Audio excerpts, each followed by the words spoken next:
다 함께 교도하시도록 하겠습니다. 제가 먼저 읽겠습니다. 너희는 세상의 소금이니 소금이 만일 그 맛을 잃으면 무엇으로 짜게 하리요? 후에는 아무 쓸데없어 다만 밖에 버려져 사람에게 밟힐 뿐이니라.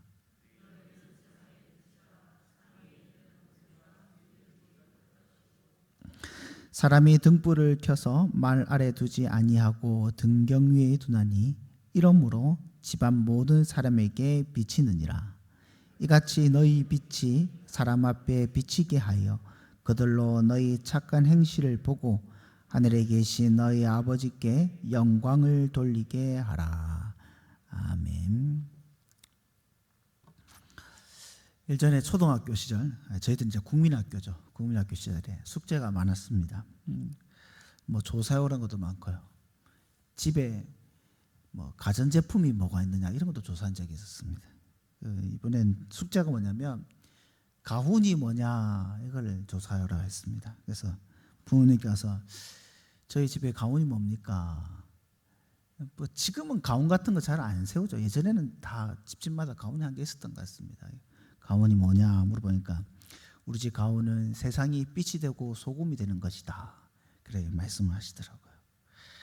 세상이 빛이 되고 소금이 된다. 이 말씀이 참 많이 알려진 말씀입니다.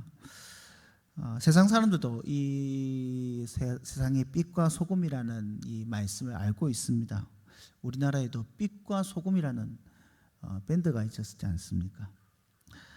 믿지 않은 사람들도 나름의 방식대로 이 빛이다, 소금이다라는 것을 이해하고 사용합니다. 사람이 이 세상에서 이로운 존재로 세상 속에서 남에게 도움이 되는 선한 존재로 선한 영향을 끼치는 그런 빛과 소금이 되어야 하는구나 라고 이해를 합니다. 특별히 소금이 방부제 역할을 한다는 것에 착안해서 세상을 부패하지 않는 기능을 하는 성도의 사명으로도 많이 이해하고 있습니다. 오늘 이 빛과 소금에 대해서 좀 더 자세하게 한번 살펴보기 원합니다.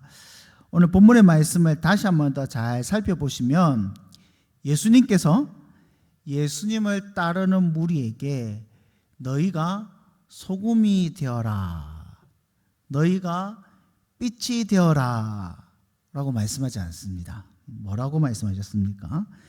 너희는 세상의 소금이다.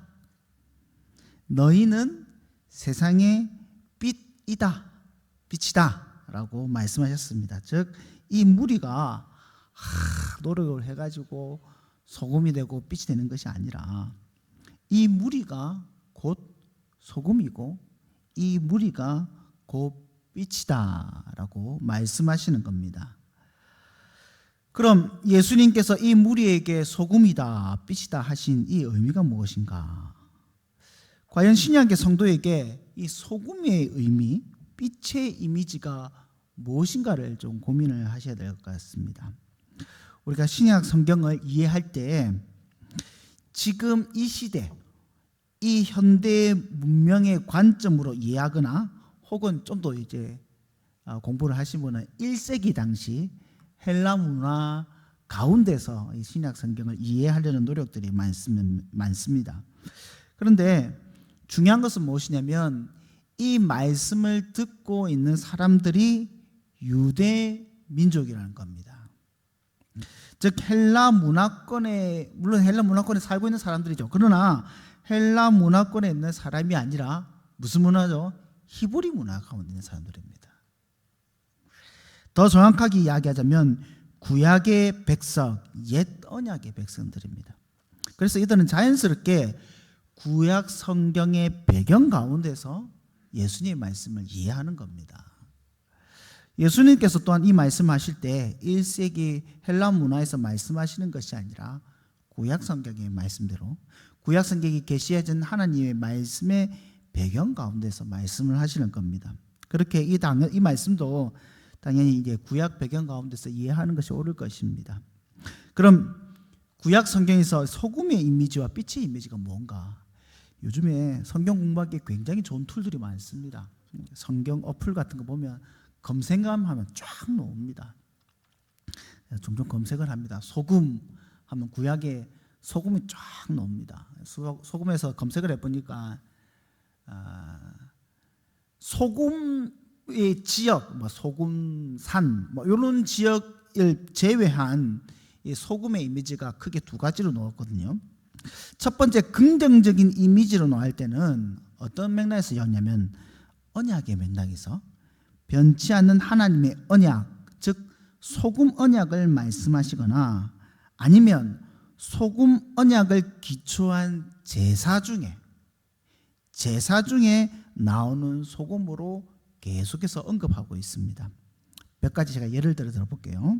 출애굽기 30장 35절 말씀에 이렇게 되어 있습니다. 그것으로 향을 만들 때, 이 향은 분향단을 말하는 겁니다. 성막 안에 있는 분향단을 말하는 겁니다. 향을 만드는 법대로 만들고 그것에 소금을 쳐서 정결하게 하고, 레위기 2장 13절에 보면 내 모든 소재물에 소금을 치라. 소금을 치는 게 간을 맞추려고 소금을 치는 게 아니고 이 소금이 하나님의 언약과 하나님의 정결과 굉장히 관계있기 때문입니다. 계속 읽어볼게요. 소금을 쳐라. 내 하나님의 언약의 소금을 내 소재에 빼지 못할지니 내 모든 예물에 소금을 드릴지니라. 민수기 18장 19절에는 이스라엘 자손이 여호와께로 거제로 드리는 모든 성물은 내가 영구한 몫의 음식으로 너와 내 자녀에게 주노니 이는 여호와 앞에 너와 후손에게 영원한 소금 언약이니라. 라고 말씀합니다. 마지막으로 역대하 13장 5절에 이스라엘 하나님 여호와께서 소금 언약으로 이스라엘 나라를 영원히 다윗과 그의 자손에게 주신 것을 너희가 알 것이 아니냐. 하나님께서 다윗에게 내가 너에게 영원한 나라를 줄 것이다, 왕위를 줄 것이다 라고 한 이 언약이 소금 언약, 변치 않은 언약이다. 그래서 다윗과 하나님의 맺은 언약을 소금 언약이라고 이야기를 합니다.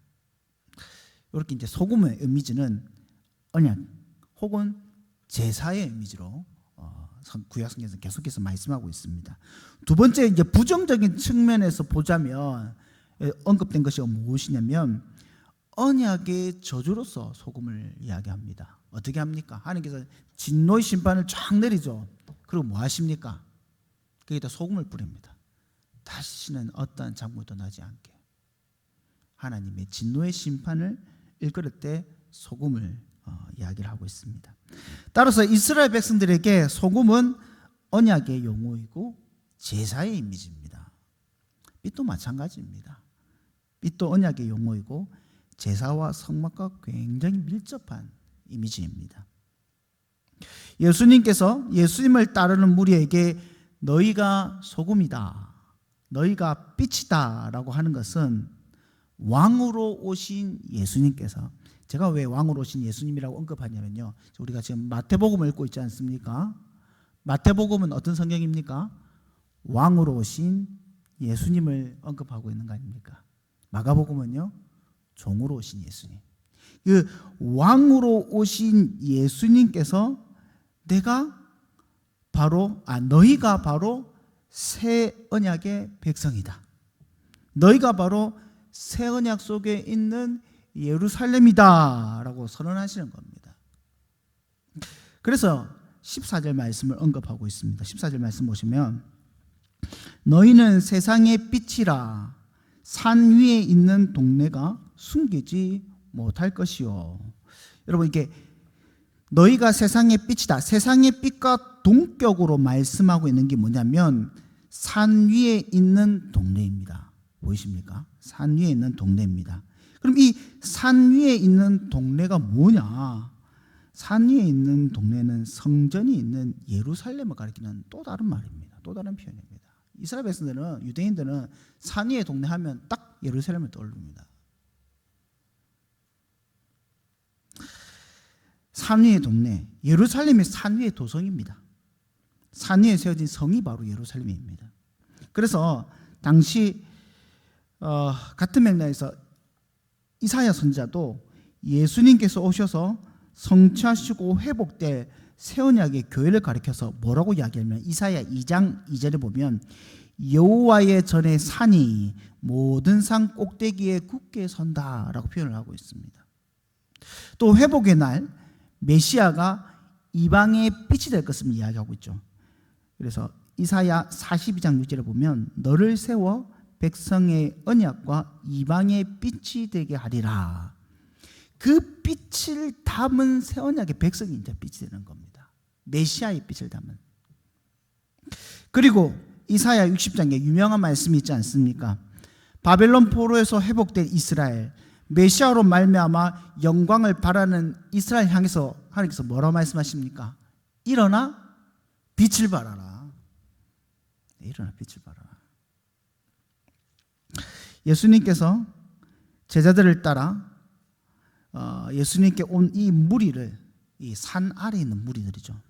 이 무리들을 가르쳐서 너희는 소금이다, 너희는 빛이다, 너희가 산 위에 있는 동네다 라고 말씀하시며 이들이 바로 새 언약의 백성이고요, 새 언약의 예루살렘이다 라고 말씀하여 주시는 겁니다.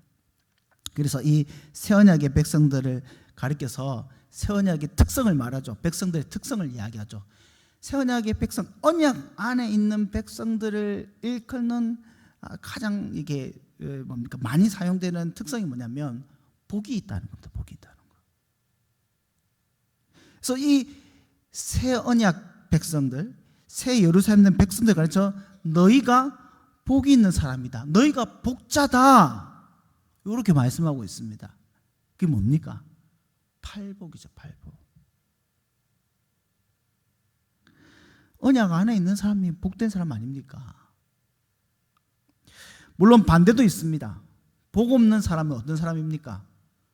지질이 복 없는 사람, 이렇게 말하지 않습니다. 성경은 뭐라고 이야기합니까? 화 있을지언정, 화 있는 자입니다.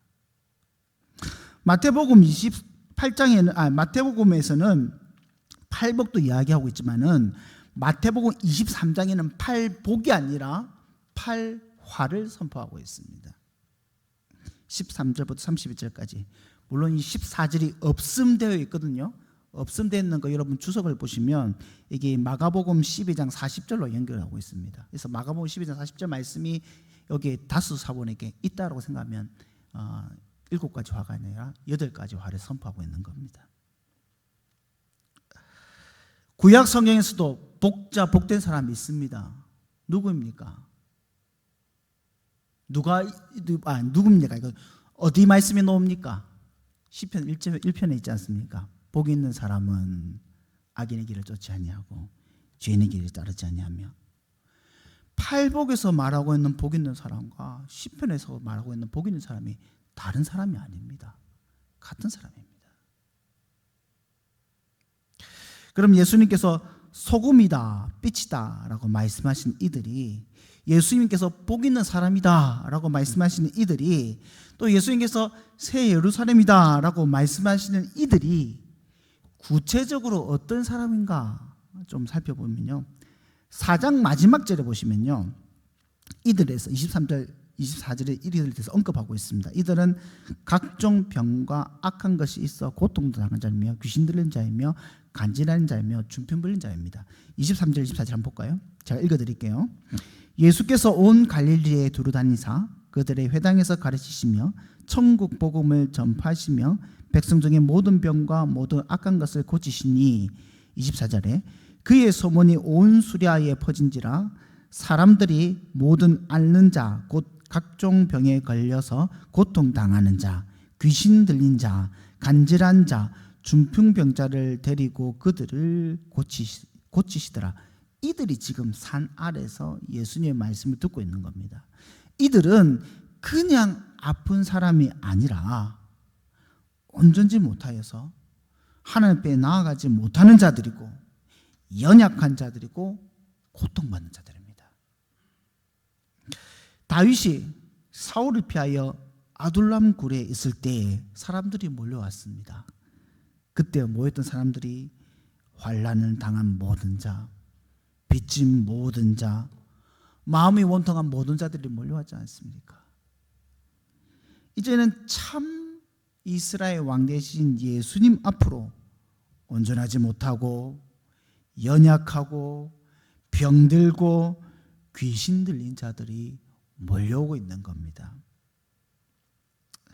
왕 되시고 또한 대제사장이신 예수님께서 마치 모세가 이스라엘 백성들을 출애굽시켜서 시내산 아래 다 두었던 것처럼 고통 중에 있는 자기 백성들을 복음을 통하여서 출애굽시켜서 바로 이 산 아래 데려놓았습니다. 그리고 언약의 중보자가 모세죠. 모세가 백성들과 백성들의 대표들을 이게 산 아래 두거든요. 그리고 모세만 시내산에 올라가서 하나님의 언약 율법을 받아서 이 백성들과 더불어서 하나님과 더불어 이 언약을 맺게 했듯이 선지자신 예수님께서 이 연약한 자들과 제자들을 산 아래 두시고 산에 오르셔서 하나님의 말씀 새 언약의 율법을 주심으로 이 백성들과 새 언약 백성들이 지금 언약을 맺고 있는 겁니다. 물론 여전히 지금 옛 예루살렘이 있습니다. 그리고 옛 언약 백성들, 유대인들, 서기관들, 바리새인들, 제사장들이 있지만은 예수님께서는 자기 복음 앞에 나온 여기 이 병들고 귀신 들리고 연약하고 간질 있는 이 사람들을 새 언약의 백성을 삼으시고 새 예루살렘으로 삼으시고 복있다 라고 말씀을 하고 있는 겁니다. 하나님께서 자기 백성을 이렇게 삼으시면 반드시 하시는 것이 있습니다. 뭐냐면 이 백성이 어떠한 삶을 살아갈 것인가, 어떻게 이 삶을 살아서 나와 교제를 나누는 거룩한 백성이 될 것인가를 가르쳐 주십니다. 이제 율법의 내용이고 언약의 내용입니다. 모세가 십계명을 들고 왔던 그 내용이 바로 그 내용입니다. 오늘도 예수님께서 이 백성들에게, 새 언약 백성들에게 너희가 어떻게 살아야 하는가, 새 언약 백성들은 어떤 삶을 살고 어떻게 하는가 교제를 나누는가를 말씀하고 있는 거죠. 새 언약 율법을 주심으로, 즉 새 언약의 포도주를 새 부대에 담아서 지금 이 새 언약 백성들이 주고 있는 겁니다. 산상수훈의 내용이 바로 이 새 언약의 율법입니다.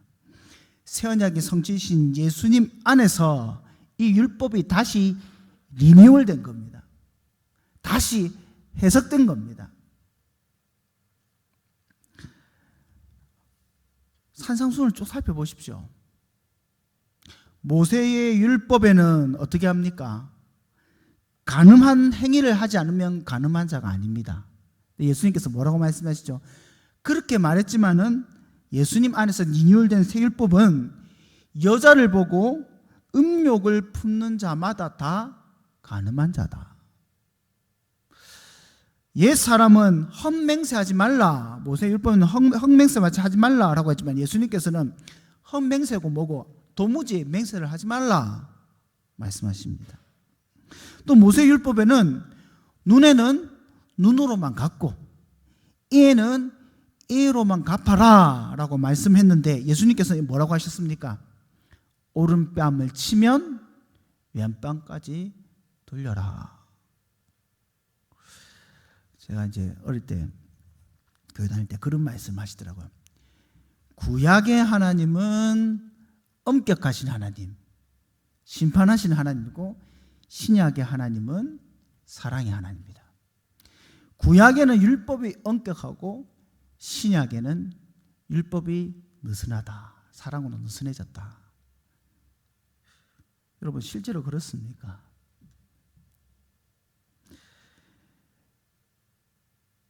모세의 율법이 엄격합니까? 예수님 안에 있는 이 율법이 엄격합니까? 구약의 율법이 엄격합니까? 신약의 율법이 엄격합니까?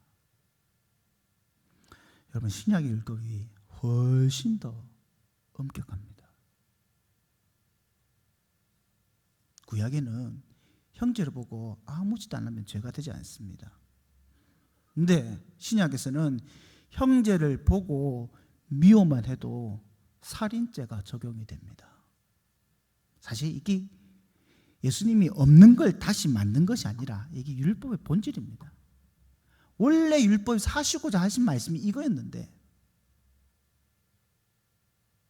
예수님께서는 이 율법의 본질을 온전히 드러내므로 이 율법의 엄중함과 엄격함을 더 잘 드러내 보이시는 겁니다. 왜 그렇게 하느냐? 왜 새 언약 백성들에게 옛 언약 백성들보다 더 엄격한 이 기준을 말씀하시느냐? 이유가 있습니다.